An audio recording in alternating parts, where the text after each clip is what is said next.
Guys, magandang hapon po, no. Update tayo sa lagay po ng panahon. Ito na po ang update po natin ngayon, no.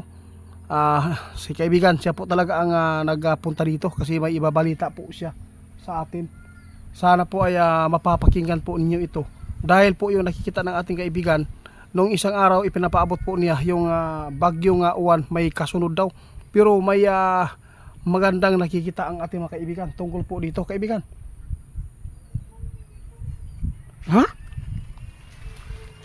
Sana po kung tuloy-tuloy po ito, kaibigan. Bumubuti ang panahon natin. Sige. Salamat po. Guys, salamat po na makapanood ha. May nakita si kaibigan. Pero hindi pa ito ha. Totally na ganito po ang mangyayari. Basta nakita po nila doon sa kanilang kaharian ay ang panahon dito sa ilalim po ng karagatan natin at kalupaan ay medyo bumubuti po. Ngayon ang lagay po ng kalamidad na susunod dito. Parang hindi ito maano, kaibigan, mabuo. Ibig sabihin yun. Guys, bukas makalawa magpapaabot puli ang ating kaibigan. Basta ngayon nakita nila doon sa kanilang kaharian ay medyo may kagandahan po ang panahon natin ngayon. Parang nag-iba talaga. Salamat kaibigan sa mga update. Sige. Guys, si kaibigan nagbabala ngayon. At saka hindi lang po natin dapat magkampante kahit po ay mayroon silang nasagap na magandang impormasyon sa panahon natin. Kasi sabi ng ating kaibigan, hindi pa ito totally na baka po magbago na naman po ang panahon natin, na bigla-bigla na naman pong masisira yung mundo natin, tapos magkaroon na naman po ng kalamidad na mabuo na naman. Basta sinabi ng ating kaibigan, ngayong araw na to ay napakabuti po ang kanilang nakikita. Grabe kaibigan, kinakabahan ako lagi Ito po yung bawat pagpunta ng ating kaibigan, guys, kinakabahan ako kasi baka naman po may susunod na naman. Pero sana po kaibigan, ituloy-tuloy lang po ninyo i-update sa amin ha. Sige guys, nag-iba po talaga ang panahon, guys. Bumubuti po daw ang lagay po ng ating kalupaan po ngayon at karagatan, sabi ng ating kaibigan. Siguro naubos siguro ang lakas ng bagyong uwan, kaibigan, kaya hindi po nakabuo ngayon.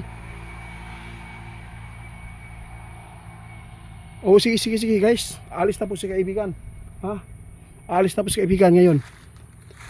Sa lahat po nang makapanood, paki-share guys ha. Dili anta magkampante, kaya ingon si kaibigan karon. Nakita nila sa ilang kaharian, maayo daw ang panahon, no? Wala sila yung nakitaan karon nga katong nakita nila nito ni aging adlaw nga gipaabot nga naay mabuo. Karon ni normal daw. Basin og mao ni ang kusog sa bagyong uwan, guys, pasig nahurot na ang sana lang. Pero ingon si kaibigan, tanawon pa daw nila bukas makalawa, titingnan pa nila ng maigi para maipaabot sa inyo, para makapaghanda tayo. Basta ang sinabi ng ating kaibigan, huwag lang po tayong magkampante ngayon kahit po ay nakita ng ating kaibigan sa kanilang kaharian na bumuti-buti po ang panahon ngayon. Sana naman po ay wala na, no?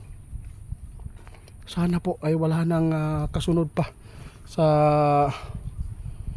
kalamidad. Pero ito lang yung tandaan natin, guys, na hindi pa talaga totally na ito ay kumpirmado, no, na wala ng kasunod. Pero sinabi lang po ng ating kaibigan, nakita lang po nila talaga ngayong araw na to ay bumubuti po ang panahon, ang lagay ng panahon natin, dahil nakikita nila sa ilalim ng kalupaan at karagatan na medyo may kanormalan po. Salamat.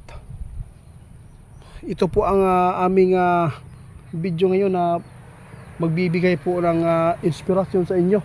Kaya hanggang dito na lang muna, guys, ang aming pagpapaabot sa atin lang ating gawin ngayon dito. Lagi po tayong manalangin at wag po nating hayaan na manaig po ang mga demonyo. Wag po tayong magpadaig at anuman po ang mangyayari sa atin. Lahat naman po tayo ay lilipas lang dito sa mundong ito.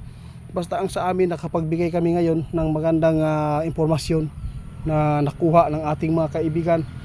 Kaya mag-ingat na lang po tayo ha. Hindi pa ito totally na ito ay tuloy-tuloy na ang yung normal na kalagayan ng panahon natin. Hindi pa. Titingnan pa ng ating kaibigan, pero basta ngayong araw na to, sana po bukas ay normal na talaga ha.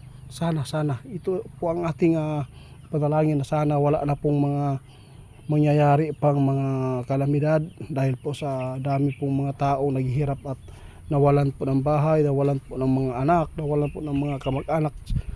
Basta sana unta guys, nawala na unta ning mga problema nga maabot sa ato. Condolence di ay no katong nga anod ng mga pamilya. Condolence sa inyo ha.